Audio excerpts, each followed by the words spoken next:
சோலைகளே உமை நன்கு திருத்த இப்பாரினிலே சித்திரை சோலைகளே உமை நன்கு திருத்த இப்பாரினிலே முன்னர் எத்தனை தோழர்கள் ரத்தம் சொரிந்தனரோ உங்கள் வேரினிலே உங்கள் வேரினிலே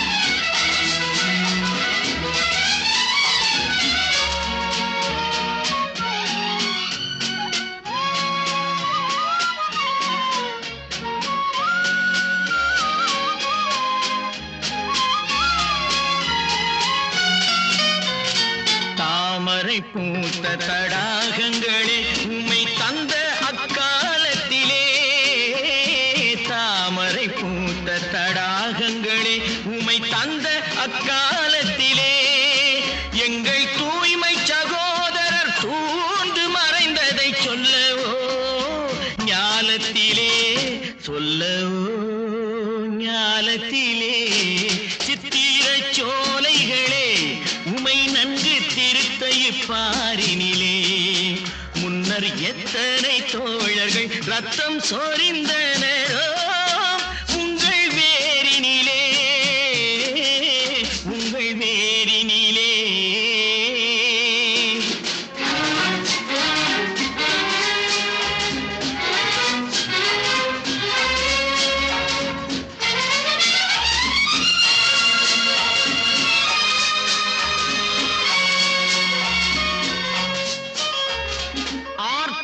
எந்தீர கூட்டங்களே உங்கள் ஆதியந்தம் சொல்லவோ ஆர்த்திடும் எந்தீர கூட்டங்களே உங்கள் ஆதியந்தம் சொல்லவோ நீங்கள் ஊர் தொழிலாளர் உழைத்த உழைப்பில் உதித்தது மெய்யல்லவோ உதித்தது மெய்யல்லவோ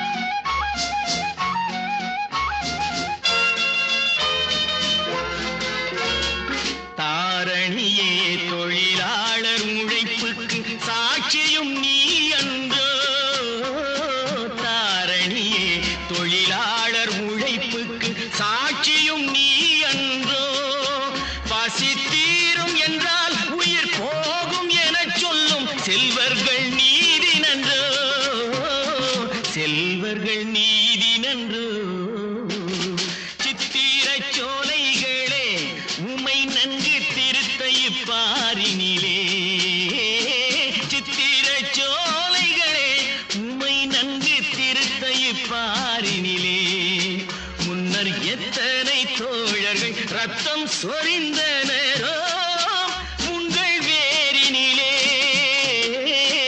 உங்கள் வேரினிலே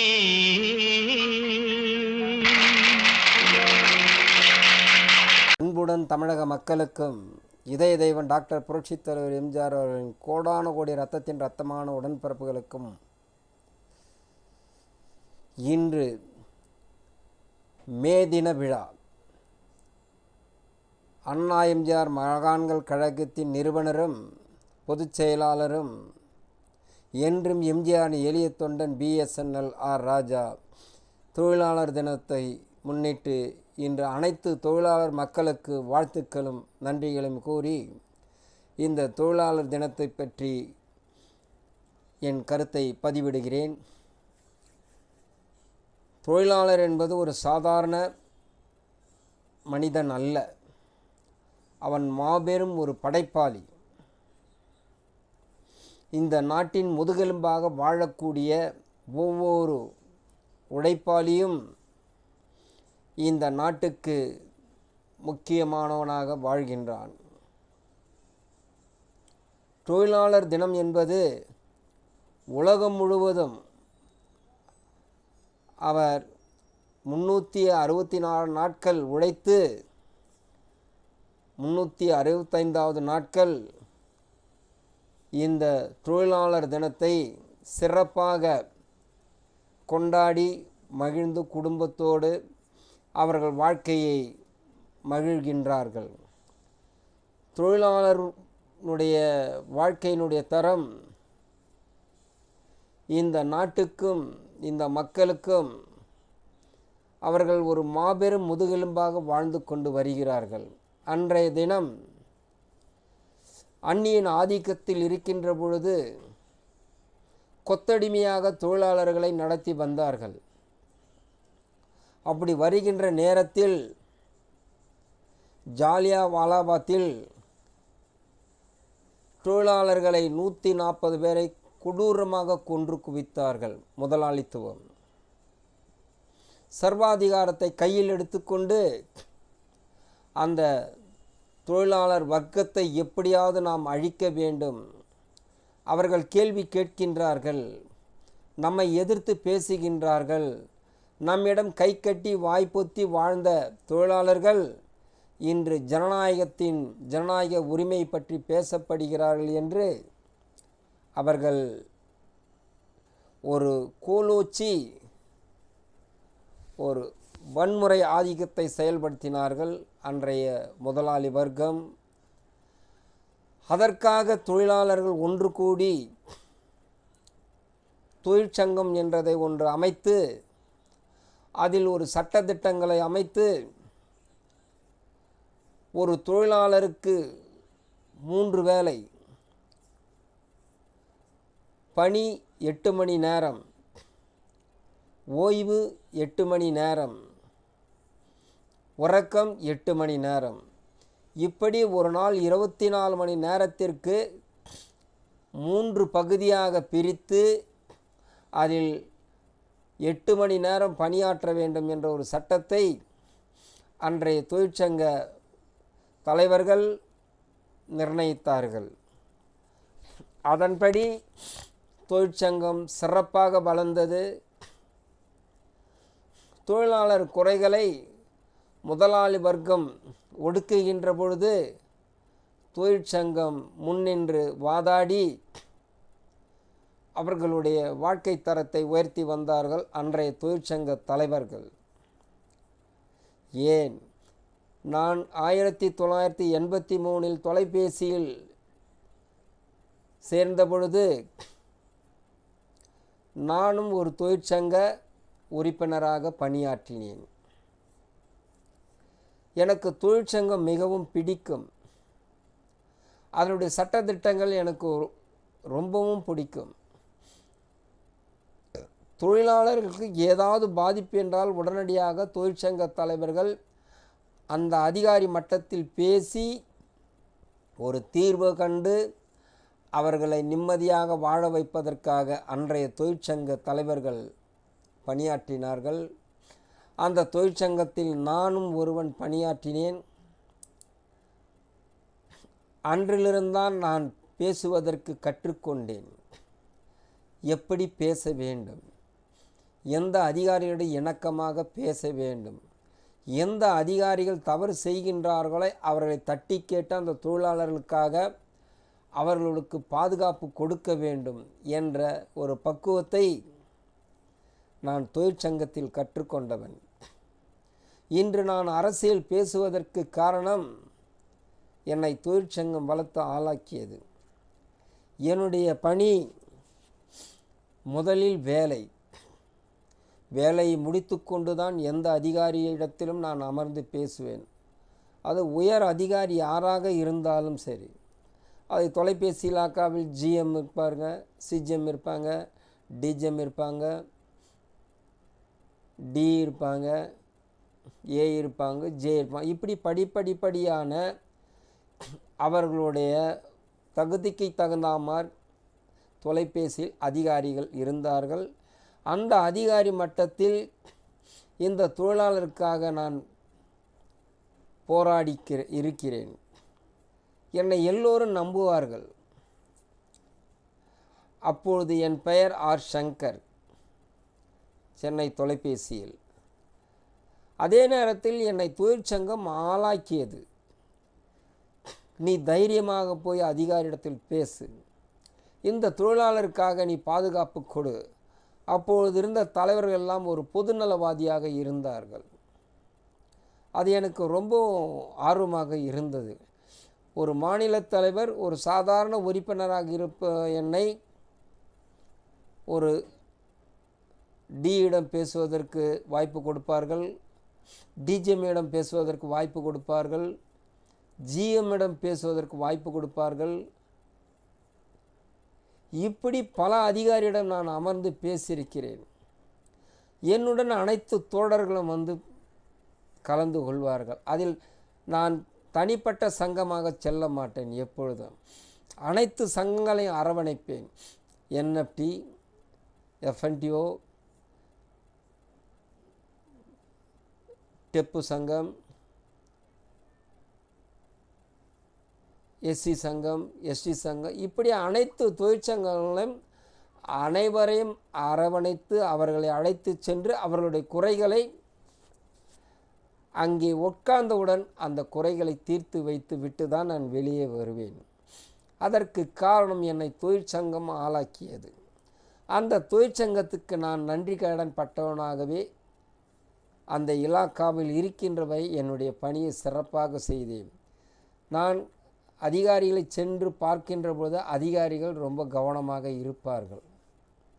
சங்கர் வந்து விட்டார், ஏதோ பிரச்சனை இருக்குது, இந்த பிரச்சனை தீர்க்காமல் போக மாட்டார் ஏன்னா அவங்களுக்குள்ள ஒரு முடிவுக்கு வந்துடுவாங்க. அதே போல் அந்த பிரச்சனையை மிகவும் சுலபமாக லாபமாக பேசி வந்திருக்கும் தொழிலாளர்களுக்கும் ஒரு திருப்தியை கொடுத்து அவரவர்கள் பணியை செய்வதற்கு நான் அவர்களுக்கு உறுதுணையாக இருந்திருக்கின்றேன். நான் தொழிற்சங்கத்தில் பொறுப்பாளராக இருக்கின்ற பொழுது அனைத்து தோழர்கள் சொல்லுவதெல்லாம் முதலில் வேலையை முடித்துவிட்டு எந்த அதிகாரி உங்களை பழி வாங்குகின்றார்கள் என்று சொல்லுங்கள், அவரை உடனடியாக என்ன மேற்கொள்ள வேண்டும் அதை நான் தீர்த்து கொடுக்கிறேன் என்று சொல்வேன். இதில் அனைத்து அதிகாரிகளுக்கும் என் மீது ஒரு நல்ல மரியாதை உருவாகியது. முதலில் இவர் வேலையை பார்க்கின்றார், வேலையை முடித்து கொண்டு தான் தொழிலாளர்களுக்காக வந்து பேசுகின்றார். அது எல்லா மட்டத்திலும் எனக்கு நல்ல பெயராக மாறியது.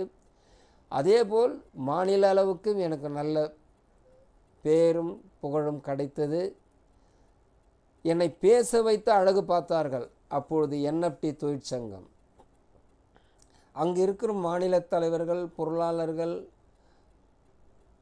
எல்லோரும் சங்கர் பேசினால் ஒரு நன்றாக இருக்கும், அவர் பேசுவதில் ஒரு நியாயம் இருக்கும் என்ற அனைத்து தோழர்களையும் என் மீது நம்பிக்கை வைத்தார்கள். அதே போன்று தொழிலாளருடைய பிரச்சனை, அதே காவல்துறையாக தவறு செய்திருந்தாலும் நான் அவர்களை மன்னிப்புலாம் வாங்கி அவங்ககிட்ட இருந்து வாங்கியிருக்கிறேன்.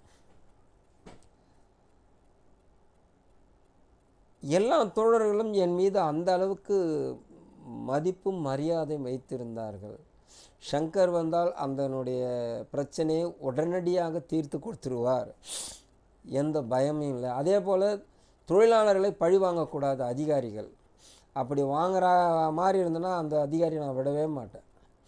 இதற்கெல்லாம் காரணம் என்னை என்எஃப்டி சங்கம் வளர்த்து ஆளாக்கியது. அதன் பிறகு அதில் ஒரு தவறு நடக்கின்றது, அதை விட்டு நான் விடுபடுகிறேன். அதற்கப்புறம் பிஎஸ்என்எல்யூ இஓ, அதில் அன்பு தோழர் ஆர் குணசேகரன், என்னுடைய பணியை அவருக்கு மிகவும் பிடித்திருந்தது. அவரும் என்னை ஆளாக்கி எல்லா மட்டத்திலையும் என்னை பேச வைப்பார். எனக்கு முன்னுரிமை தந்தார். அப்போ அந்த பிஎஸ்என்எல்இயும் என்னை ஒரு சிறப்பான முறையில் ஒரு தொழிற்சங்கவாதியாக அவர்கள் என்னை வழிநடத்தினார்கள். நான் இந்த இலாக்காவில் 35 ஆண்டு காலம் பணிபுரிந்தவன். இந்த தொழிற்சங்கம் என்றால் எனக்கு தனிப்பட்ட ஒரு மரியாதை உண்டு. அந்த தொழிலாளர் பிரச்சனையை உடனடியாக தீர்த்து வைப்பாங்க.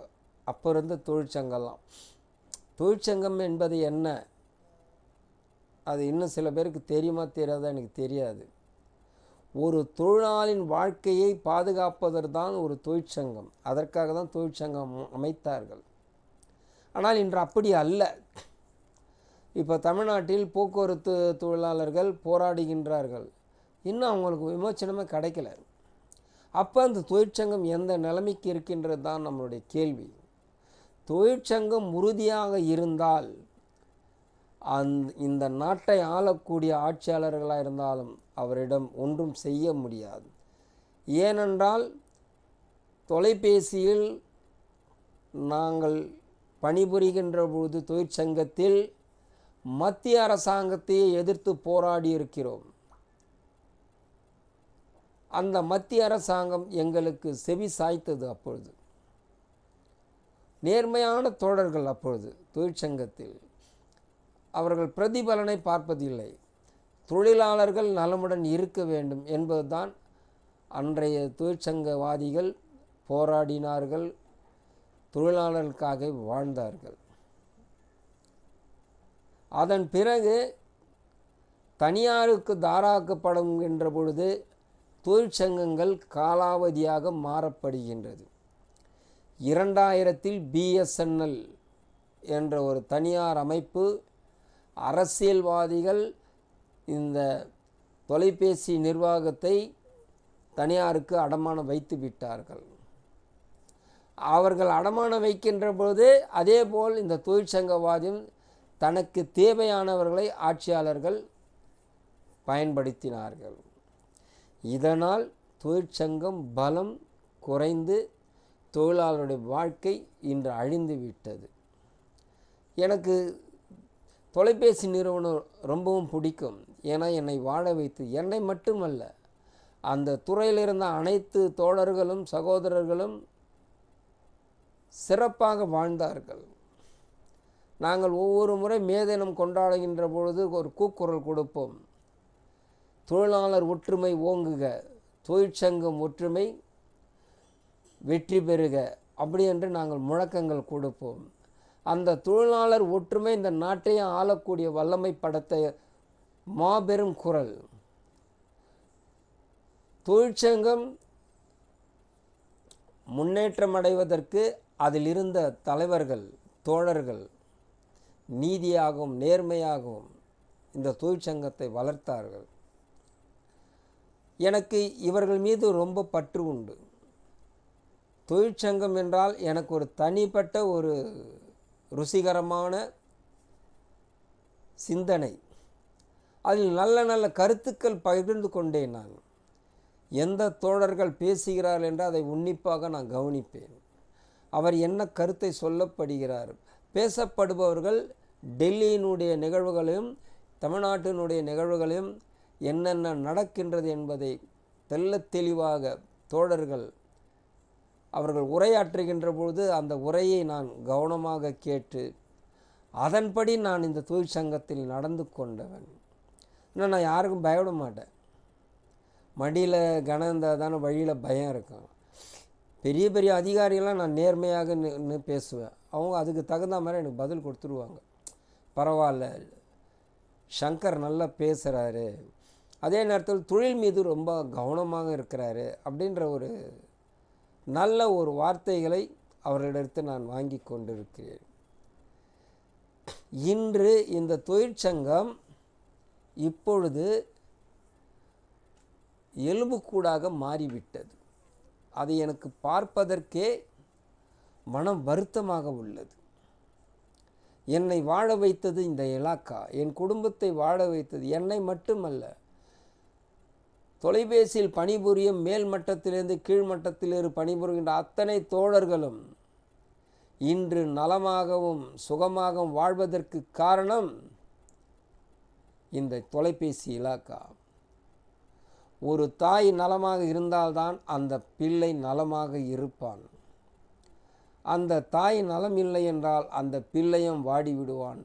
இன்று அதுதான் நடந்து கொண்டிருக்கின்றது. தொலைபேசியில் நான் பணிபுரிந்த அலுவலகத்தை பார்க்கின்ற பொழுது என் கண்களில் உண்மையாகவே இரத்தம் வடியும். மனதுக்குள் எப்பேற்பட்ட நிறுவனம் அரசியல்வாதிகள் எலும்புக்கூடாக மாற்றிவிட்டார்களே. தனியாருக்கு தாராவத்து அதுவும் இந்தியா முழுதும் உள்ள தொலைபேசி கட்டிடங்கள் அனைத்தும் தனியார் வசம் உள்ளது. அங்கு எங்கே ஒரு முன்னேற்றம் மாற்றம் கிடைக்கும்? தனியார் கொடுத்துட்டா இந்த பொருளாதாரம் சிறப்படையும் என்று சொல்வது மாபெரும் தவறு. ஒரு இலாக்காவில் ஒரு குரூப் டியாக 4ஆம் ஊழியராக பணிபுரிகின்றவன் ஒரு 30,000 ரூபாய் சம்பளம் வாங்குவோம். அந்த சம்பளம் தனியாருக்கு அவர்கள் தாராவாக்கப்பட்டவுடன் 12,000 ரூபாய் தான் அங்கே அந்த ஊழியன் பெறப்படுகிறான். மீதி பணம் தனியாருக்கு கொள்ளை. அதில் யார் பங்குதாரர்கள் தண்டர்கள் விடுறாங்களோ அவங்களுக்கெல்லாம் லஞ்சம் போயிடும். இன்றைக்கி இந்த உலகமே லஞ்சமாயிடுச்சு. நாடு முன்னேற்றம் அடைவதற்கு எந்த வழியும் இல்லை. தொழிற்சங்கம்தான் ஒரு முதுகெலும்பாக இந்தியா முழுவதும் வாழ்ந்து கொண்டு இருந்தார்கள். இன்று தமிழ்நாட்டில் போக்குவரத்து தொழிலாளர்கள் கிட்டத்தட்ட ஒரு 2 மாத காலம் 3 மாத காலம் போராடி இருக்கிறார்கள். இன்று வரை அவர்களுக்கு எந்த பதிலும் கிடையாது. தமிழக அரசு அதற்கு உண்டான வழிமுறையும் செயல்படுத்தவில்லை. செயல்படுத்துகிறார்கள். அவர்கள் வாழ்வதற்கு, அவர்கள் சம்பாதிப்பதற்கு, அவர்கள் குடும்பம் நலமுடன் வாழ்வதற்கு அதையெல்லாம் செய்கிறாங்க. ஆனால் இந்த அப்பாவி தொழிலாளர்கள் போராடி போராடி தன் வாழ்க்கையை மாய்த்து கொள்ளப்படுகிறார்கள். இந்த பதிவை நான் ஏன் உங்களுக்கு வலியுறுத்தப்படுகிறேன் என்றால், ஒரு தொழிலாளர் உழைத்து உழைத்து உதிரத்தை மண்ணில் சிந்துகின்றான். அதனால்தான் அவனுக்கு ஒரு சிகப்பு ஆடையை அணிந்து செங்கதிர்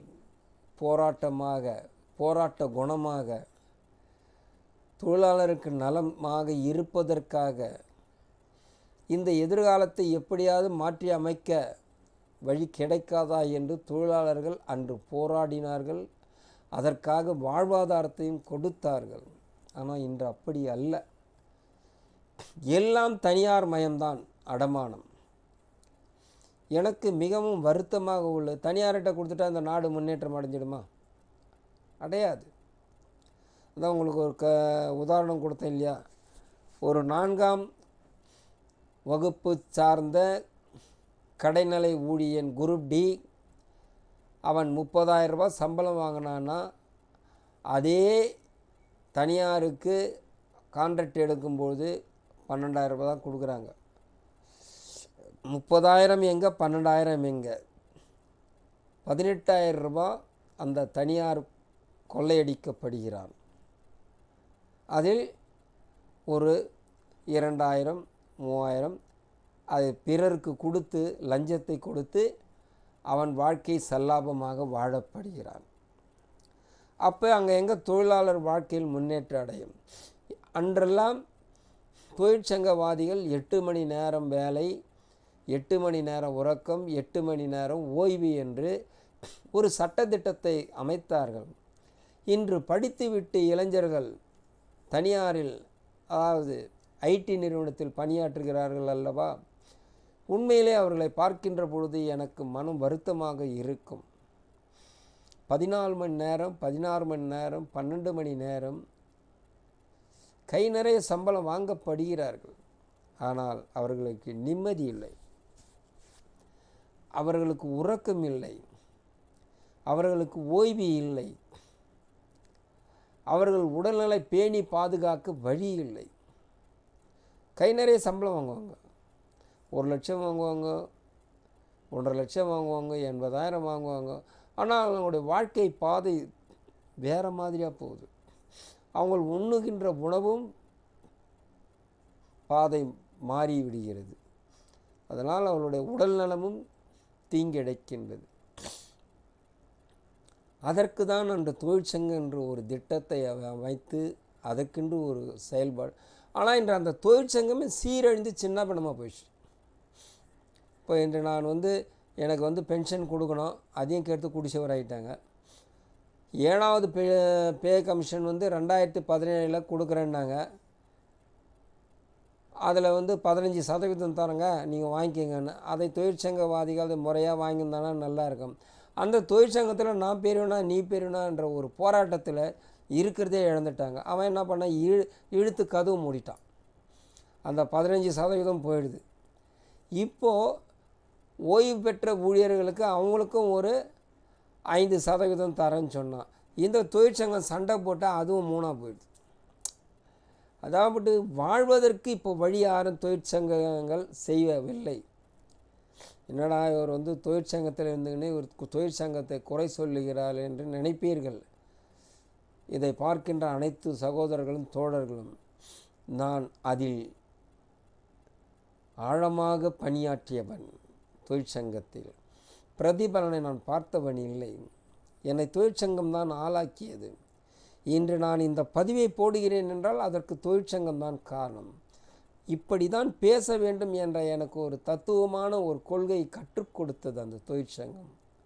அதன் பிறகு என் தலைவன் இயக்கத்தில் நான் பேசாத மேடை அல்ல. அப்பொழுது இருப்பவர்கள் எல்லாம் என்னை பார்த்து பிரமிப்பாக கேட்பார்கள். அப்பொழுது என் பெயர் மாறிவிட்டது, ஆர் ராஜா. அண்ணா எப்படிண்ணே இப்படிலாம் பேசுகிற, ஒரு கோர்வையாக பேசுகிறீங்களே, ஒரு நல்ல தலைவர்களாக பேச முடியாத ஒரு கருத்துக்கள்லாம் நீங்கள் சொல்கிறீங்களே.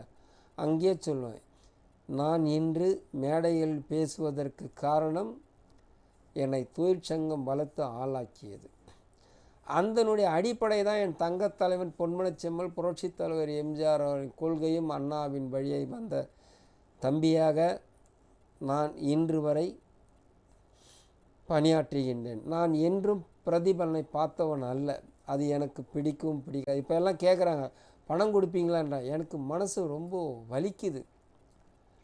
ஏன் இப்படி சகோதரர்கள் மாறிவிட்டார்கள்? கேட்டால் நீங்களாம் இப்படிலாம் இருந்தால் வாழ முடியாது தலைவா. இன்றைக்கி பணம் இருந்தால் தான். பணம் எத்தனை நாளைக்கு வரும்? நான் அவன் கொடுக்குற ஒரு 500 1000 உனக்கு 365 நாட்களும் உனக்கு பாதுகாப்பாக இருக்குமா? கிடையாது. ஒரு நாள் இருக்க, 2 நாள் இருக்கும், அவ்வளோதான். அதுக்கு மேலாம் முடியாது. அதங்காட்டி உங்கள்கிட்ட சில தவறான பழக்கங்கள்லாம் இருக்குது. அவன் கொடுக்குற பணத்தை அது நீயே முடிச்சிடுற. மீதி 364 நாட்கள் அந்த குடும்பத்தை எப்படி காப்பாற்றுவாய்? அந்த குடும்பத்தை காப்பாற்றும் தலைவன் நீதான். அந்த குடும்பத்துக்கு பாதுகாப்பவும் நீதான். ஆனால் தவறானவர்களிடத்தில் 1000 ரூபாய் வாங்கி உங்கள் வாழ்க்கையும் உங்கள் வாழ்வுரிமையும் உங்களுடைய வாக்குரிமையும் உங்களுடைய வாழ்வாதாரத்தையும் அதை மண்டியிட வைத்து அவர்களுக்கு அடிமையாகி விடுகிறீர்கள். அப்பொழுது எங்கே உங்களுடைய போராட்ட குணம் மாற்றம் கொடுக்கும்? ஒவ்வொரு மனிதனும் போராட்டம் குணம் இருந்தால்தான் வாழ்க்கையில் மாற்றம் கிடைக்கும். நாம் யாரிடம் போய் தலைவணங்க வேண்டாம். நமக்கென்று ஒரு சுய மரியாதை இருக்கின்றது. அந்த சுய மரியாதை நாம் காப்பாற்றினால் நம் வாழ்க்கை பயணம் மிக சிறப்பாக அமையும். நாம் யாருக்கும் தாழ்ந்தவன் அல்ல. இதில் உயர்ந்தவன் தாழ்ந்தவன்லாம் கிடையாது. பணம் வச்சுக்கிறோன்னா அது அவனு இல்லாதவனுக்கு உதவி செய்தால் அது நல்லது. அவன் ஒரு மரியாதை மிக்க மனிதராக வாழ்வான். பணத்தை மட்டும் வச்சுக்கின்னு மக்களுக்கு எதுவும் நன்மை செய்யலைன்னா அவன் உண்மையிலே ஒரு கஞ்சத்தனமான மனிதன். அந்த பணம் அவனுக்கு இருந்த பலன் இல்லை. ஆனால் இல்லாதவனிடத்தில் அவனுக்கு பரந்த மனப்பான்மை இருக்கும். நாம் இதை செய்ய வேண்டும், அதை செய்ய வேண்டும், ஆனால் நம்மிடம் பணம் இல்லை. ஆனால் அவன் உழைத்து உழைத்து ஆளாகின்ற பொழுது ஒரு நாள் அவன் வாழ்க்கையில் மாற்றம் கிடைக்கும். இதுதான் தொழிலாளர் வர்க்கத்தின் தத்துவம். இந்த தொழிலாளர்கள் அன்றிலிருந்து இன்று வரை பாடுபட்டு தன் வாழ்க்கையை முன்னேற்றம் அடைவதற்காக அவர்கள் தன் உடம்பையே வருத்தி கொள்ளுகிறார்கள். அன்றிருந்த உடல் உழைப்பு இன்று இல்லை. இளைஞர்களுக்கு எல்லாம் ஐடி நிறுவனம் எல்லாம் உக்காந்துன்னு ஏசி ரூமில் உக்காந்துன்னு அழகாக இப்போ அவங்களுக்கு இல்லாத வியாதியெல்லாம் வந்துடுது. நடைப்பயணம் போகிறாங்க, யோகா போகிறாங்க, எல்லாம் பண்ணுறாங்க. ஆனால் உடல் உழைப்பு இருந்தால்தான் மனிதன் ஆரோக்கியமாக இருக்க முடியும். அறிவும் முக்கியம். அறிவும் உடல் உழைப்பும் ஒன்றிணைந்தால் அவன் வாழ்க்கையில் மாபெரும் எழுச்சி அடைவான். இந்த தொழிலாளரை பற்றி நான் விரிவாக பேசுவதற்கு காரணம், நான் அடிபட்டு வாழ்ந்தவன் தொழிற்சங்கத்தில். எனக்கு சில பேர் என்னை தப்பான முறையில் என்னை கையாண்ட முயற்சி செய்தாங்க. ஆனால் அவங்களுக்கு நான் செவி சாய்க்கலை. என்னுடைய எண்ணமும் சிந்தனையும் நேர்மையாக இருக்க வேண்டும். அந்த தொழிற்சங்கத்தில் சம்பாதிச்சவங்களாம் இருக்கிறான், அரசியல்வாதி மாதிரி ஆயிட்டானுங்க. அதை பார்க்கின்ற பொழுது எனக்கே மனம் வருத்தமாகிடுது. என்னடா இது அரசியல்வாதி மாதிரி தொழிற்சங்கம் ஆகிட்டால. இன்றைக்கி தந்தி பேப்பரில் நான் பார்த்தேன், ரயில்வேனுடைய 6வது முறையாக அவரை சம்மேளன தலைவராக நியமனம் செய்திருக்கிறார்கள். அவரை தேர்ந்தெடுத்துக்கிறாங்களே, எனக்குள்ள ஒரு சின்ன வருத்தம். இன்று ரயில்வே ஊழியர்கள் அத்தனை பேரும் தனியாருக்கு தாராவாக்கப்பட்டிருக்கிறார்கள். அதை அவர் ஏன் மாற்றி அமைக்கவில்லை? தொடர்ந்து ஒருவரே ஒரு தலைவராக நியமனம் பண்ணால் அதில் மாற்றம் கிடைக்காது. அவர்கள் அதிகார வர்க்கத்துக்கு அவர்கள் செவி சாய்த்து விடுவார்கள், அதில் பலன் இல்லை. இன்றைக்கி ரயில்வேயில் ஏகப்பட்ட டெண்டர், அரசாங்கம் பார்க்க வேண்டிய வேலையை தனியாருக்கு தாராவத்து அதில் லாபத்தை சம்பாதிக்கப்படுகிறார்கள். அங்கே எங்கே அவர்களுக்கு நியாயம் கிடைக்கும்? தொழிலாளர்களுக்கு கிடைக்காது. தொலைபேசியை குழி தோண்டி பொச்சிட்டாங்க, அதே போல் ரயில்வேயும் குழி தோண்டி பொச்சிட்டாங்க, தபாலையும் குழி தோண்டி பொச்சிட்டாங்க. வருவாய் உள்ள அனைத்து இலாக்காவும் அரசியல்வாதிகள் குழி தோண்டி புதைத்து அவர்கள் சல்லாபமாக வாழ்வதற்கு வழிவகை செய்து விட்டார்கள். அன்று தொழிற்சங்கம் மாபெரும் எழுச்சியாக இருந்தது. அனைத்து அதிகாரிகளும் தொழிற்சங்க தலைவர்களை பார்த்து மரியாதை கொடுப்பார்கள். இன்று அத்தனையும் தலைகீழாக மாறிவிட்டது. நானும் அதிலிருந்து விடுபட்டு வெளியே வந்துட்டேன், 6 வருஷமாகுது. ஆனால் அந்த தொழிற்சங்கத்தில் நான் பணிபுரிந்ததில் மாபெரும் ஒரு சந்தோஷம் உள்ள மனிதனாக நான் வாழ்ந்தேன். தொலைபேசி நிறுவனம் 35 ஆண்டு காலம் எனக்கு எப்படி தான் அது கடந்தது என்று எனக்கே தெரியவில்லை. 11 ஆண்டு காலம் கொடுமையான காலம். அடிமைத்தனம் என்று சொல்வார்கள் அல்லவா, அந்த அடிமைத்தன வாழ்க்கையை நான் 11 ஆண்டு காலம் தொலைபேசியில் நான் அனுபவித்தவன். நான் நிரந்தர பணியாளராக மாறுகின்ற பொழுதுதான், நான் நிரந்தர பணியாளராக இல்லாத போதே நான் எதிர்த்தவன் அதிகாரிகளை. அப்போது குரூப் டி ஆனவங்க தான் முன்னுரிமை. 3 வருஷம் 5 வருஷம் 5 வருஷம் இருக்க அவங்க குரூப் டி அந்தஸ்துக்கு. நான் அப்போ தான் முதல்ல போனோன்னே என்னை கொத்தடிமையெல்லாம் பண்ணாங்க. ஆனால் எனக்குன்னு ஒரு குறிப்பிட்ட காலம் வரை இருக்கின்ற பொழுது அப்போ நான் எதிர்க்க ஆரம்பித்தேன். அப்போ என்னை வேலையை விட்டே எடுக்கிறதுக்கு தயாராகிட்டாங்க. ஆனால் அதிகாரி மட்டத்தில் பேசுகின்ற போது அவர்களுக்கு என்னை ரொம்பவும் பிடித்திருந்தது. இவர் சொல்லுவது நியாயம், தவறு ஒன்றும் இல்லை. எனக்கு தொலைபேசியில் அனைத்து அதிகாரிகளும் முதல் பார்க்கும்போது இவன் ஒரு கோபக்காரன், இவங்ககிட்ட கொஞ்சம் கவனமாக இருக்கணும் அப்படின்னு தான் நினைப்பாங்க. அதை மாதிரி சொல்லி வச்சுருவாங்க. ஆனால் என்னிடம் பழக அவர்கள் எனக்கு மிகுந்த மரியாதையும் மதிப்பும் கொடுப்பார்கள். அனைத்து அதிகாரிகளும், அது ஆணாக இருந்தாலும் சரி பெண்ணாக இருந்தாலும் சரி. அப்படி நான் 35 ஆண்டு காலம் மிக சிறப்பாக தொலைபேசியில் பணிபுரிந்தேன். எனக்கு தொழிற்சங்க தலைவர்கள் என்னை ரொம்பவும் உற்சாகப்படுத்தினார்கள். ஆனால் இன்று தொழிற்சங்கம் எங்கே இருக்குதுன்னே எனக்கு தெரில. அதை என்னன்னு சொல்கிறதுன்னு தெரியல. ஆண்டுக்கான அந்த ஒரு தொழிலாளர் விழா நடத்துவாங்க.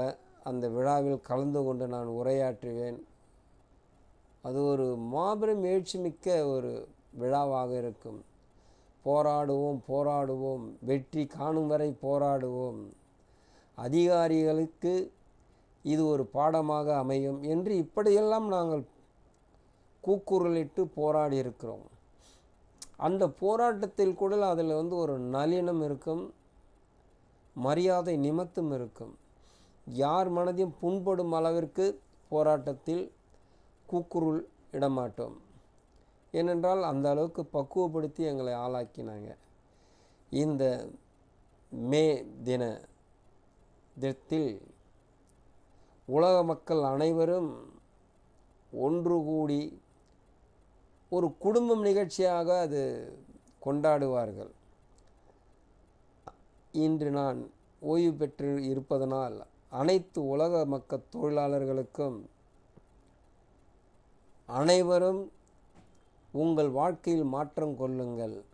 தொழிலாளர் நினைத்தால் எதையும் சாதிக்க முடியும். இதைதான் பேரறிஞர் அண்ணா சொன்னார். உன்னால் முடியும் தம்பி என்றார். மாண்புமிகு இதய தெய்வம் டாக்டர் புரட்சித் தலைவர் எம்ஜிஆர் அவர்கள் உழைப்பவரே உயர்ந்தவரார் என்று சொன்னார்.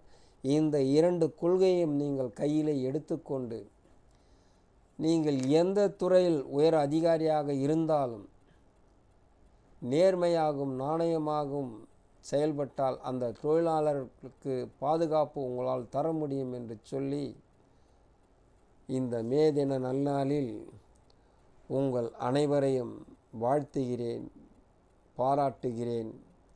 அண்ணா எம்ஜிஆர் மகான்கள் கழகம் நிறுவனரும் பொதுச் செயலாளரும் என்றும் எம்ஜிஆர் எளிய தொண்டன், தொழிலாளர் ஒற்றுமை ஓங்குக, தொழிற்சங்கம் ஒற்றுமை வெற்றி வருக என்று சொல்லி இந்த பதிவை நிறைவு செய்கிறேன். வாழ்க அண்ணா நாமம், வாழ்க புரட்சித் தலைவர் எம்ஜிஆர் நாமம். என்றும் எம்ஜிஆர் எளிய தொண்டன், BSNL ராஜா.